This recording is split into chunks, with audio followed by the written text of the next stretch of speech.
For all too. So thank you, everyone. We have a very full agenda for you tonight. Be jam-packed and fun. Our welcome, Family Adventure Day. Bob Colley will be talking about that. A Memorial Day weekend event. We got some training, a little extra little tidbit for you on first aid for all of your summer events. We've got some summer events that are actually coming up, so we'll tell you about those in detail and some different fundraising options. Please remember to always mute your speaker. If you are not talking, we can enter questions in. You can enter questions into the chat bar, and we'll try to pick those up as we go along. And we are recording this call or this Zoom call. Family Adventure Day. Bob, would you take it off and let us know what's going on this Saturday? Thank you, Eric, and good evening to all you Scouters. I'm Bob Colley. If you don't know me, I'm Council's Vice President of Program. And helping me this evening is going to be Steve Schneider, former PAC 75 Cub Master and currently an Assistant Scout Master with Troop 65. He helped me put this together. Our big adventure is just around the corner, coming up on Saturday. And there's still room for you guys to sign up. It's only $10 for a day of family fun. That includes a patch, bag of saltwater taffy, and prize opportunities, including a new sleeping bag, camping mugs, lots of goodies that we're going to be giving away. I'm sure you've all looked at the guidebook by now, and Steve is going to go over an interactive map that he's put together in a few minutes. The guidebook and map are full of tips and information, so be sure to use them. This year's event is, of course, across the bridges in San Pedro, beautiful, picturesque San Pedro, and there's going to be a lot to do and see. We've set up a special opportunity for Scouts roughly 13 and older to harness up and go climbing in the rigging of a tall ship down in San Pedro. So that's going to be a lot of fun. So I really would like to see the troops out there climbing up in the rigging. It's going to be fun. Steve, what other adventures await our families in San Pedro? Well, the great thing about this list is that for last year's Family Adventure Day, a lot of families liked the idea because they had lived here their entire lives and never been to some of those places. And that's what this list is. How many people know that there's a 1930s movie palace, or that there was ever a Civil War Army barracks here in Southern California? A lot of these places are on tourist guides, but since we live here, we never look at those. So this is a great way to find out that some of these places do exist, and they can visit them on Saturday or in the future when things open up. Steve, you want to show them your map? Mark, could you pull that up? So we put together, just like last year, an interactive map, and it'll list all the points that we have in our list, going from the bridges, and then going around San Pedro, and then ending up in the Army barracks up in Westminster. How many different locations have you got? So we have roughly 25. 25. Can you get them all done in one day?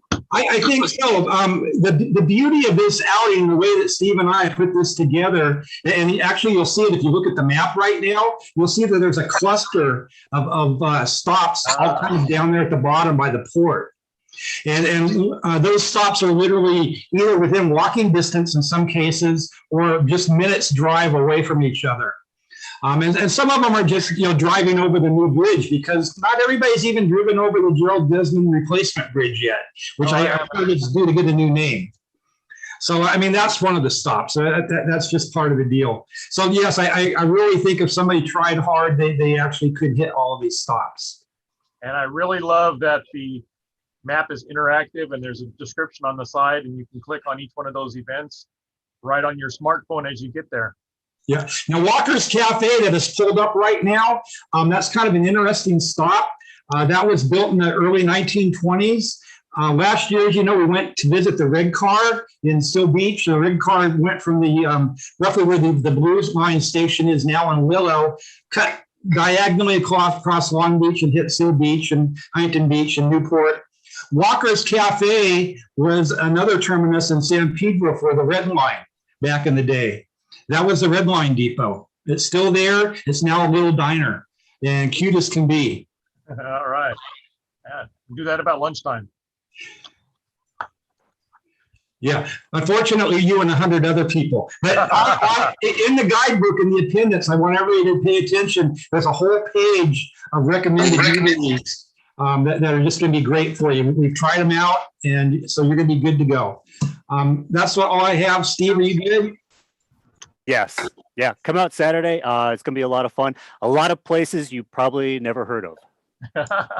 All right. The best place you've never heard of. Excellent. Thank you so much, Bob. Right after Family Adventure Day is Memorial Day. Dave, what have we got for Memorial Day? Memorial Day flags in Cyprus. There's a flyer that's gone out on the email blast. It'll be made available online at the council, Facebook, you name it. What we ask is, we had to change it slightly this year because of COVID. There won't be coffee, donuts, and milk as we've offered in the past. So when you get there, instead of parking out front of the main building, we're gonna have the gates open and have you actually park in the cemetery. We'll gather from 6 to 6:30. We ask that there's no carpooling. I know that everything's opening up right now. I don't see there's gonna be a carpooling change by then. So we'd like everybody be in full uniform for this, a Class A, the field, Class A uniform. And what we also ask is that you guys bring hats for shade, wear masks. I know that the CDC just came out with new guidelines. We're going to follow the guidelines as best we can out there, but we're going to be out in the open. I'm not going to be the mask police because they say that in open areas, as long as we're not all together, they don't have to wear masks. But while we're gathering for the flag ceremony, which will start promptly at 6:30 a.m. in the morning, that's a Saturday morning, I would ask everyone to wear masks. After that, we'll all go into the cemetery. We'll have a flyer there available for people to show them what the various flags, various military symbology looks like, so people can make that decision. We ask that you bring a old screwdriver, a long screwdriver, so you can stick it in the ground. It makes a pilot hole for the flags. It's easier than trying to put the wood stick in. You'll break them, you'll get splinters. It's a bad thing. We're also supposed to have small 6-inch flags for the mausoleums. So if a group wants to head towards the mausoleums and look and help out there, they can do that as well. My number is listed, my email is, and Mr. Simon, Dave Simon, is the co-chair of this. His email is posted. What we'd like to do is, if your unit is going to attend, please give us a good faith estimate of how many scouts that you'll have there, Scouts, Sea Scouts Ventures, Cub Scouts, whatever it is, and send it to either of us. And with a point of contact, what we'll do is the Forest Lawn is providing patches for all the participants again. Right. And we're going to try to get ahead of this and get the patches pre-packaged for the unit. So the sooner you get this information to us, the better. Oh, sounds great. We had a couple questions that came up in our chat. One was, would you like the scouts to wear basically their full regalia, including their merit badge sash or an OA sash if they've got it? No, they don't have to wear the merit badge sash. This is not like a court of honor, but it is respectful. That's what we want to do, is start out the Memorial Day weekend with the reason for Memorial Day. And another note I saw was, it's early for kindergartners.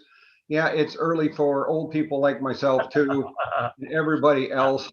But the idea is to get in and get as much done as possible before the public gets there. So when they come in, if you've ever done this in the past, we just have a huge green area, and then in a couple of hours, it's a sea of flags, and that really brings very impressive. It really brings home what the day is all about. And the reason we're starting so early is That way you have the rest of the day. It's a good start for the weekend, and you have the rest of Saturday and the rest of the weekend to do whatever activities you have. If you can't make it at 6 o'clock, if you can't make it at 6:30, then come at 7, come at 7:30. We'll still be around. It's going to take about 3 hours to get the whole park done, and it really depends on how many people come. So families are welcome, friends are welcome. Invite your neighbors, bring them over, show them what Scouts do, and show them what the holiday's about. All right, more hands the better. Yes. And since there's no donuts, they can bring their own personal snacks if they like. Yeah, they can bring one to share with me if they want. So very good. Very good. Okay, well, thank you so much, Dave. Thanks. Memorial Day weekend. We also have our camping open. Joe, you want to tell us some about what's going on? Absolutely. So welcome everybody from Camp Talk was here. While our celebration of Memorial Day isn't quite as impressive and in recognition of the holiday, we are opening up Camp Talk for families to camp. We'll have some limited programming with some BB guns, and we're planning on some BB guns and archery, and we're going to open up as much as we can. There will be no food service, unfortunately, but we can help anybody that needs to store any food in our commissary refrigerators, if that would be helpful. Right now, we're almost half filled up of the 19 campsites. Unfortunately, we can't open up our campsites yet to groups. While we did get some guidance from the state today, it doesn't initiate until the 1st of June. So we're still relegated to just single families in these campsites. But, myself and other people were hurrying through this camp and trying to get the camp all ready for everybody to enjoy it. And would love to see as many of you folks as possible for a smooth $125 for the 3-day weekend. It's the best camping on the hill. Very good. All right. Is that both upper and lower camp or all upper camp? It's going to be all upper camp. Okay. But the entire camp will be open for folks to roam and revisit old stomping grounds or initiate themselves to the place for the first time. It's been a while since we've been stomping around there. Okay, very good. Yeah, that's kind of leading into the work parties. I've had some communication going out through many social media platforms, through the council webpage. Actually, have opened up 5 weekends consecutively for work parties and people to come up. The reason that I'm doing a sign up through Eventbrite, so don't think that when you sign into Eventbrite and it asks you to get tickets, the tickets cost. There's no cost to come up here and work for a Saturday. It's just a matter of me tracking people that want to come up and their particular skill sets or their desire of things to do. I'll tell you, in brief, just a couple hours ago, I took a phone call from a former staff member up here in the camp from the late 60s to early 70s. He's a retired roofing contractor. He saw this messaging and he wants to come up here kind of outside of these for 3 or 4 days and help us repair roofs up here at camp. So, we are open I am open, but the camp is open to the help that we need. Again, 2 years this camp has sat dormant. There's trails to clear and campsites to clear and, light maintenance to do and just picking things up so that when our troops and return this summer, that the experience is memorable and we keep this thing full. If you haven't signed up for summer camp, this is a salacious plug in here, Mark. If you haven't signed up for summer camp, please, we're still taking reservations. Sign up for summer camp. There's room open. We're planning a great program. We now have some guidance from the state, as I mentioned a minute ago, to put some firm actions in place and know exactly what we're going to be doing. So look forward to seeing everybody either at Memorial Day weekend, one of the work parties, or summer camp. That sounds excellent. My son will be up there helping you out at summer camp. Wonderful. Okay, C-Base, I think I saw Chris Macy. Yeah, I'll actually be talking for the Oh, C-Base. Noah, all right. Yeah, Noah. for everyone who doesn't know, my name is Noah Devine, and this summer I'm going to be the Assistant Program Director at the C-Base. And so we're offering 3 different programs this summer at the C-Base. One program being for Cubs, and that is specifically for Wolves through Webelos 2. And that is a week-long day camp. We're going to be doing fun activities on the water, in the boats, arts and crafts, science experiments, what gets the kids going. And so that'll be Monday through Friday, 9 a.m. to 4 p.m. Classic, $250 a week. June 28th through August 20th is when camp will be running. So that's 8 weeks of camp. Sign up for one, sign up for all 8. Go ahead.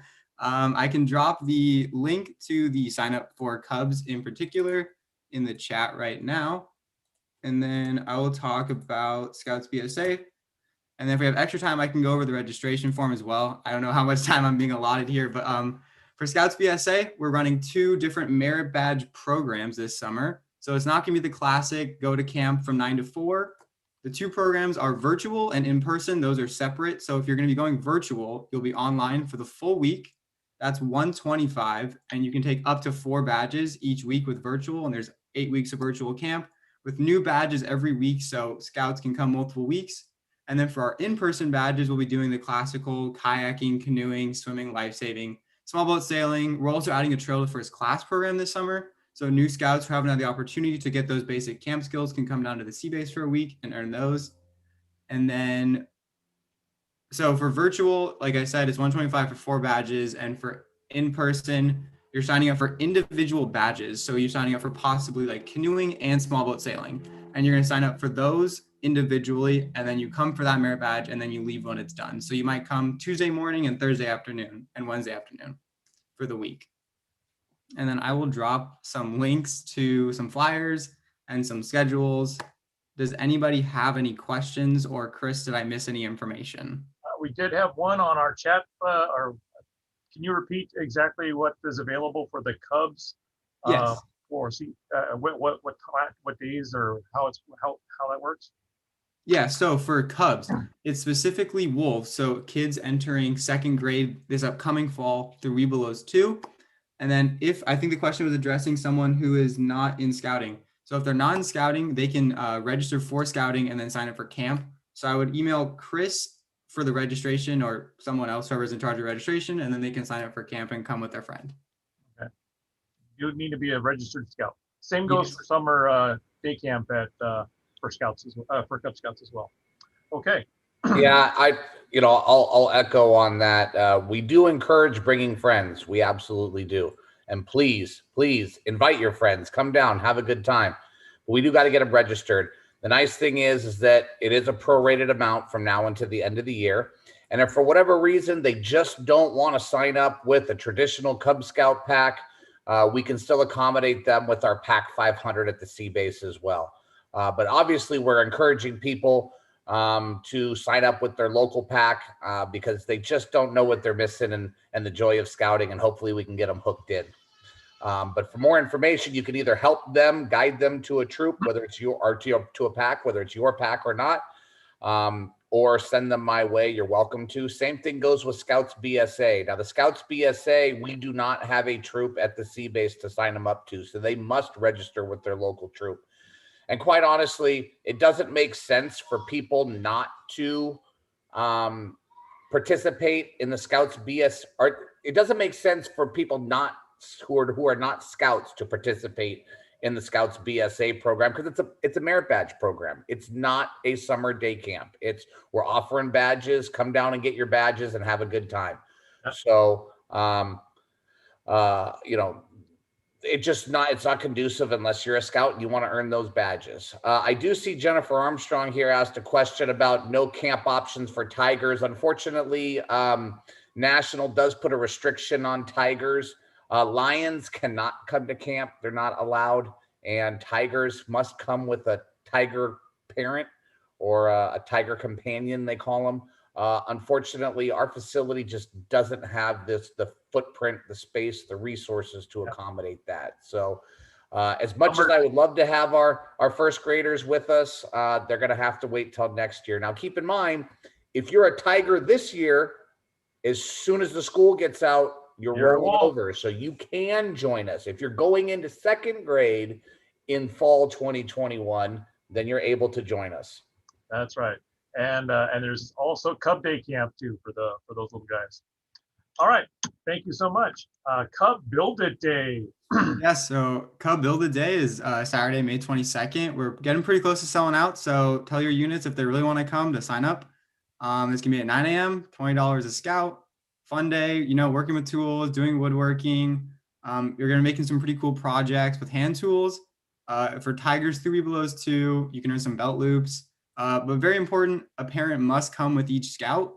So make sure to bring a parent, and you can RSVP at longbeachbsa.org on the CBase tab. I will drop that link in the chat as well in a second. Oh, you can bring your own hand tools, but don't bring power tools, I believe. All those tigers that have power tools, leave them at home. All right. Great. And Noah, they have a great staff at CBase.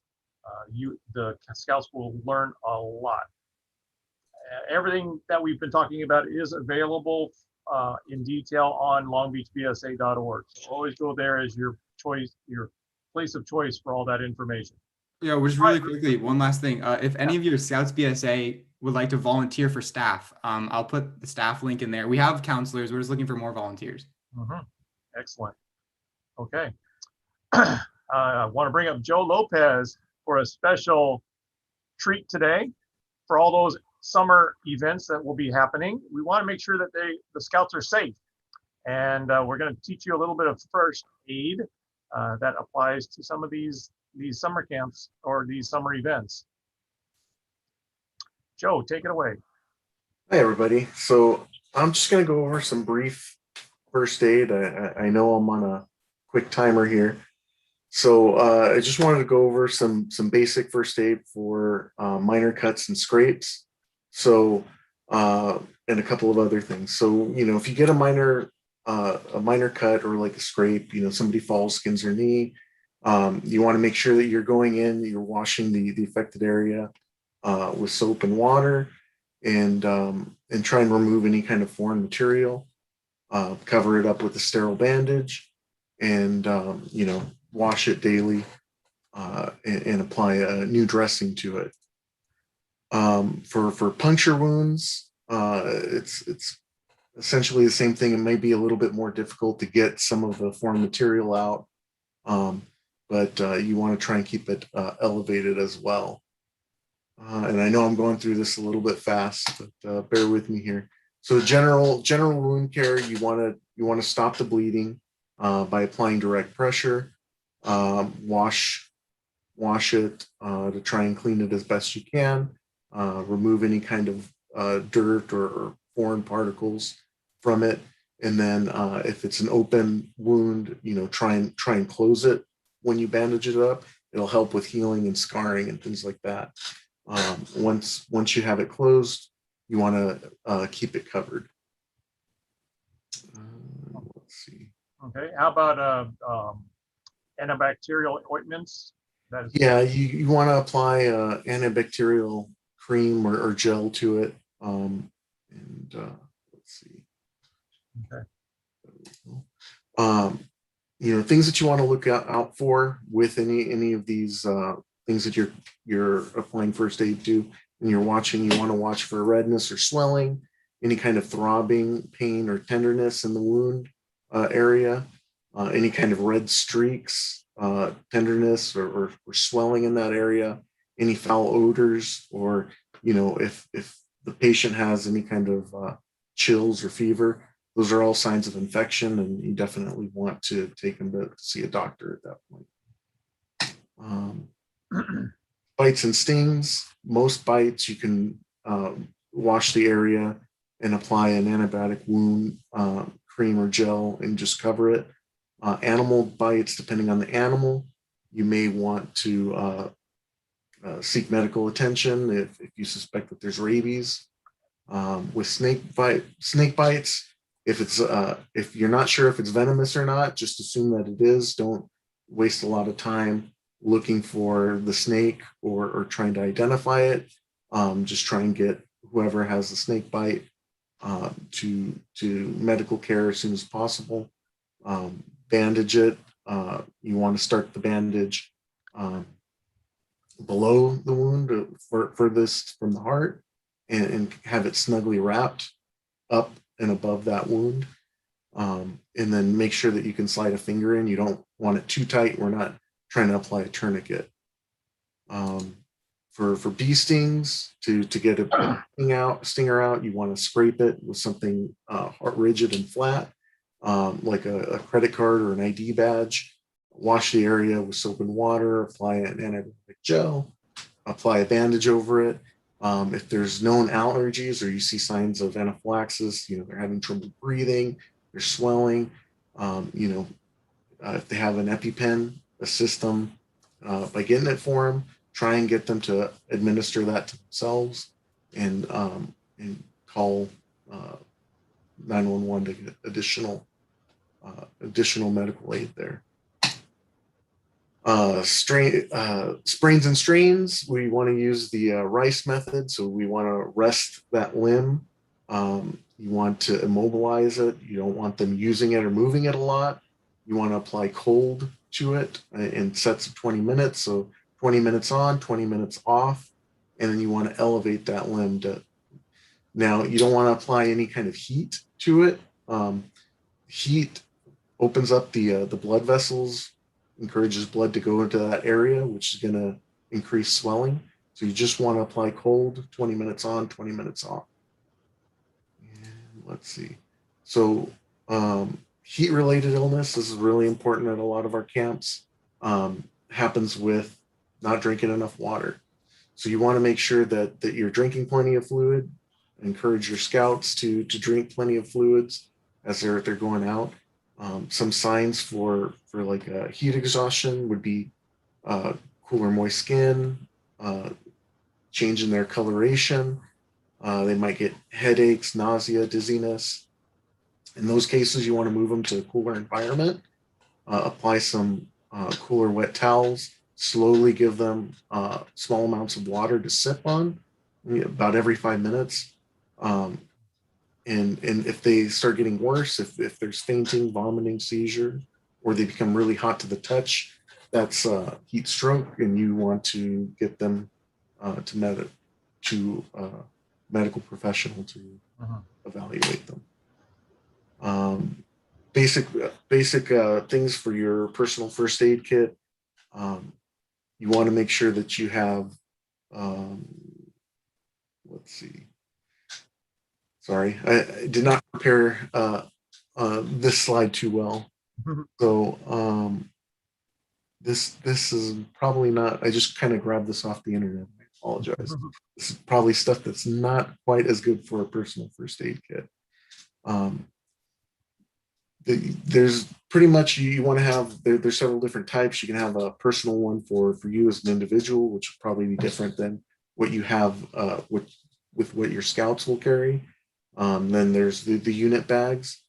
Try not to get any kind of materials for those kits that you don't understand how to use. There's a chance that you may cause more harm than good. Any kind of medication that you're going to have in your first aid kits, make sure it's labeled, because if somebody's coming in and you don't want them to accidentally get medication that you're going to need, or administer the wrong medication to No you. loose pills, right? Yeah. But the council does offer full first aid, CPR, and AED training, and we're starting to open up for wilderness first aid and a couple of other aid classes. So keep an eye out for those classes as they open up. If you have any interest, feel free to reach out to me, and we can try and arrange classes for units, things like that. So Mark, I'll pass it to you. All right, thank you very much, Joe. It is very important that when you go on to any event, that you have your personal first aid kit, or you have a unit-based first aid kit, depending on how many people are going there. Joe, one more thing. At what point should you notify the event leaders that you did have a first aid response, or that you had to do something. Sorry, I got a plane flying overhead, so I'm not Oh, sure wow. Okay. how good you guys are going to hear this. I paid extra for the flyover just for the meeting. Um, A B-2 bomber. if it's something that can be handled within the unit, with the resources that you have there, you know, I don't think that it would be something that's quite reportable. If it's something a little bit more severe, that you do need to take it to somebody else, if it's like a bite and they're having a reaction and they need to see the staff nurse or something like that, I could be totally off on this one, so if anybody else wants to help me. So, and I think generally speaking, you're right. If you are unit based, or you're working as a unit, and so your unit leader would know about this. If the event staff, if you're directly responding as the event staff, say for instance at the sea base or at Camp Talkwitz, and they're in charge, then you should be informing them. So.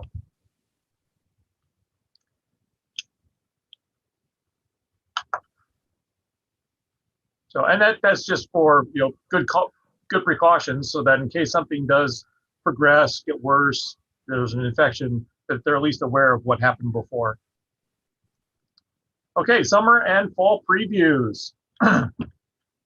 Well, it doesn't look like we're going to have a Scoutorama on June 5th, so there's just not enough reopening yet of our COVID restrictions.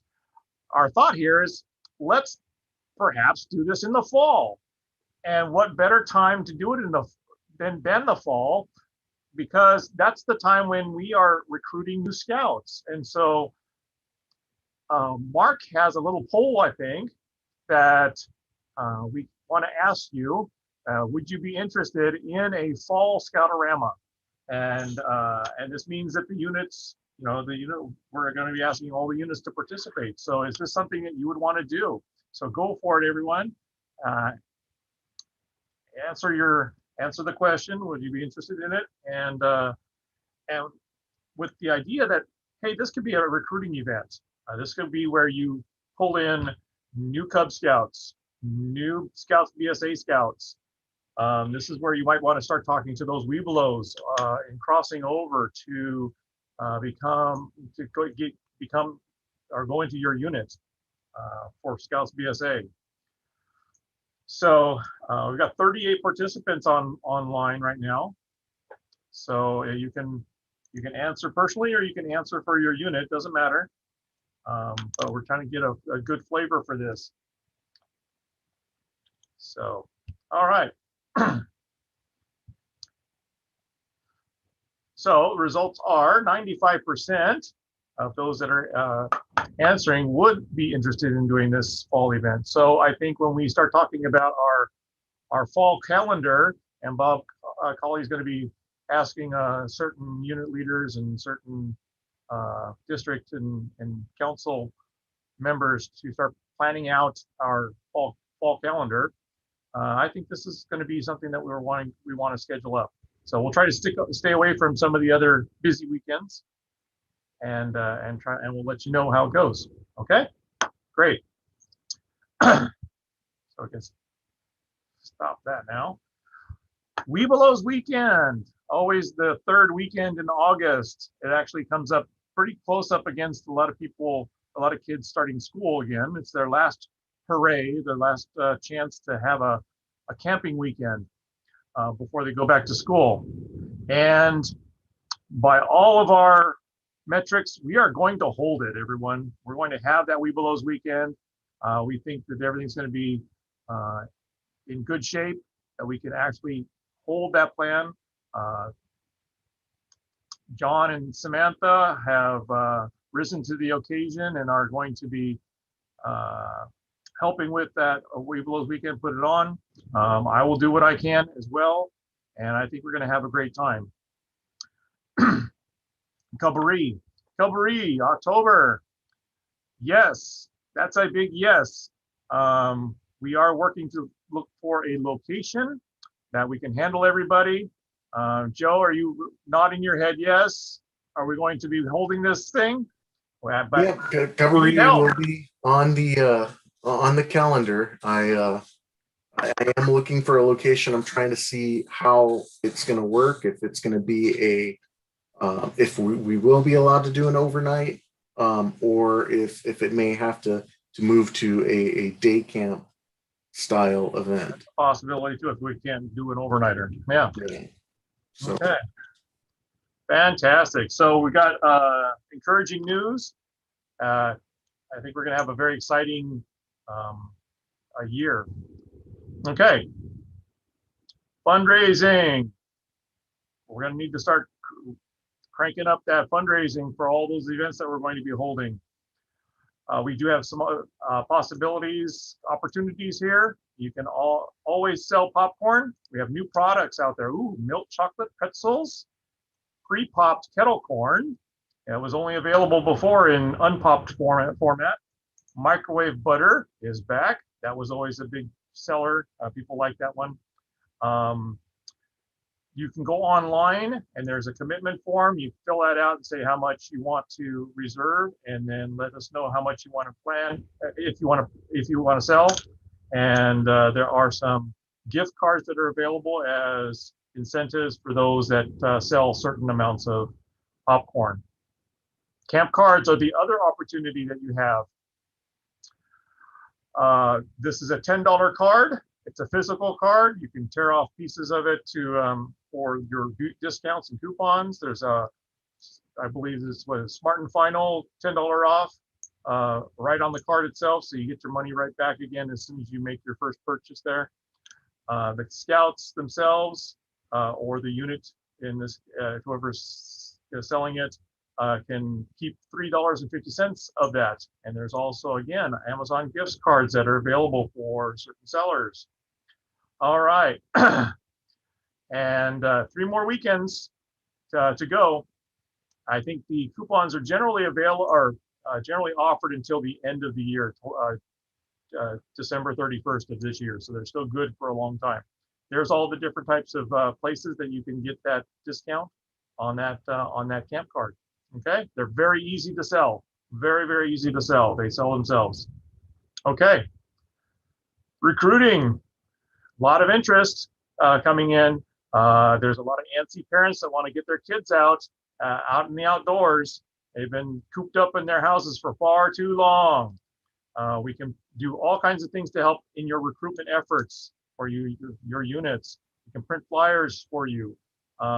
We can work with Long Beach Unified School District for those that have public schools in the area. Then they use Peach Jar. What is Peach Jar? Is that their reservation system for their? Yeah, Eric, that's how they distribute flyers. So we just wanted to make people aware that you as a parent might receive electronic flyers through your school, and that system is Peach Jar. So we are looking into that, but we wanted to let you know that we do know that's how they're distributing flyers now. But for any other event or for let's say private schools that may not be doing electronic flyers, let us know if you want us to print flyers as well. Mm-hmm. Absolutely, they can do that for you. We customize it with your units and your contact information. Yard signs are also available. Hey, pick those up and even put them in your own in front of your own houses. We need to get that word out. And for all those units, please go to your bscout.org webpage or website, log in with your unit information and update that information that's on bscout.org. bscout.org. Remember, our registrations are also available online. The registration forms are available online, so they can do this all remotely and all electronically. Okay.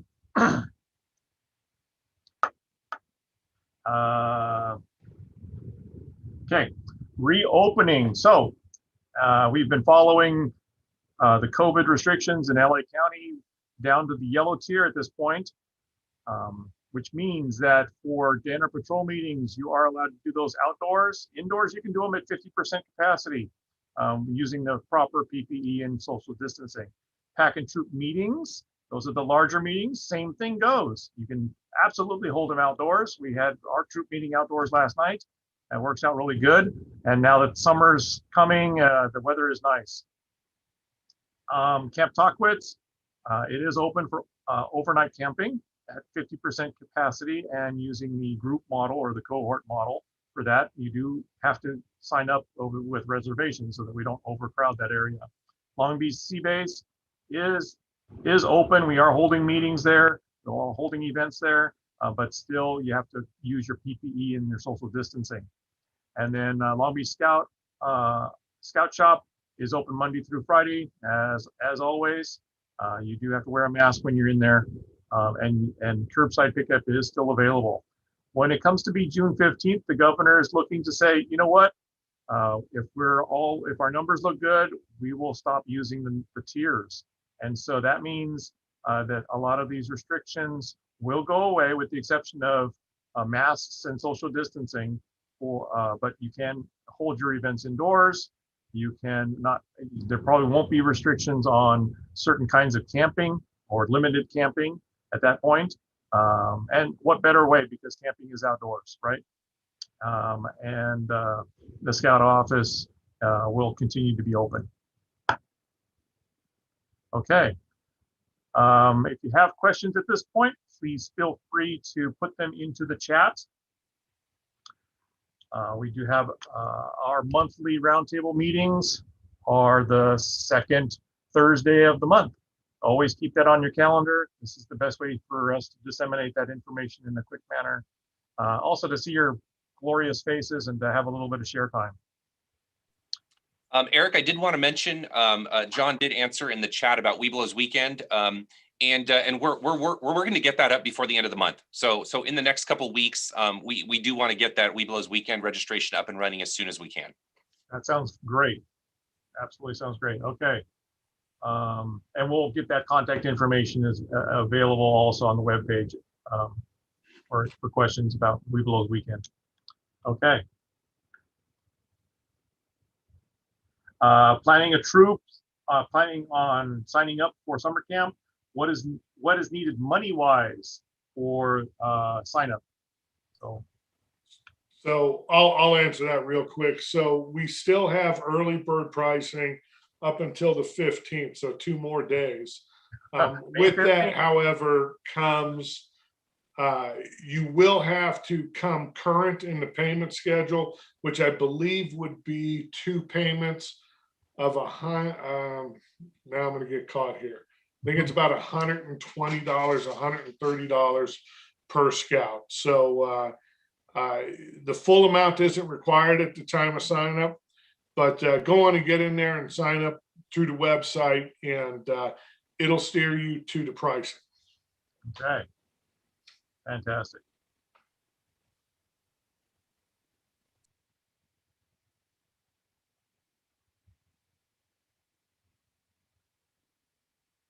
Other questions? Anyone else?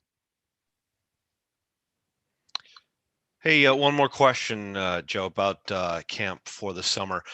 If things change on June 15th, will that change any aspect of the model that you're planning for summer camp right now? So the guidance that came out from, am I on? Yeah, the guidance that came out from the state today really becomes effective June 1 through the end of September of this year. And so with that guidance, and it's available for folks to get out there and look at, we will finalize our structures around the guidance that's provided. So the state's provided the guidance. We've heard that the county will accept the guidance that the state has provided. We don't know that for certain. You know, in general, it's pretty much what we've been planning to, with, you know, a couple of other things. I'll tell you, they're saying that if you're outdoors, you don't have to wear masks, which I think is going to be wonderful for the kids. Listen, I try and walk up and down these hills with a mask on, and yeah, it's tough. So, you know, there's get out there and look at the state guidance. It just came out today on the California Department of Public Health. Hey, Although Chris, I might want to keep it on when it's dusty, though. Chris, they just released that guidance like at 2:30 this afternoon. Oh, wow. Okay. So we have not had, and especially with, some of the comments that the governor's made regarding masks just in the last 48 hours and the changing tiers, we're still trying to absorb everything. But I think we're pretty much too far down the road to change things too much. We're going to try to be flexible as I think that's going to be the name of the game. So it's going to be about, the summer is going to be about adventure, about fun, about fellowship, and getting outdoors. So it's going to be a little bit different, but we're also going to try to remain flexible as we move through. So we're going to try to present as traditional of a program as we can within the guidelines, but it's like trying to grab a fistful of Jello. It is changing. It's changing almost daily. So. Right. But I think for summer camp, at least for planning purposes, we're really too far down the road with where we are to make too many substantive changes overall programmatically. Yeah, that makes sense. Yeah, I've got a question, Joe, with regard to the meal plan or the food service. How's that going to work? And then I have another question from the chat box about what merit badges will be available. So food service will be all patrol feed. So we're working on a menu to make it wonderful. How's that sound? For everybody out there, so the troops will be cooking in the campsites. As far as the merit badges, we are finalizing those. We were somewhat waiting to launch everything with the merit badges until we had this state guidance. So again, as John said, this came out at 2:30 today, and we're all just trying to wrap our heads around it and see where what we had planned fits in with this and everything else. So we'll be sending out largely through 24/7 scouting, which is the Black Pug is what we call it. So if you signed your troop up, expect to see some messaging coming through there soon on when to sign up for merit badges. And I do see, as far as the schedule goes, that there's archery and cope, high cope, low cope, the lake, the pool, the rifle, shotgun, STEM lab, trail hiking, the tower, Howard's favorite. Yeah, that. I'm not sure what you're reading there, Eric, but some of that, like a STEM lab, we don't have that planned for this summer.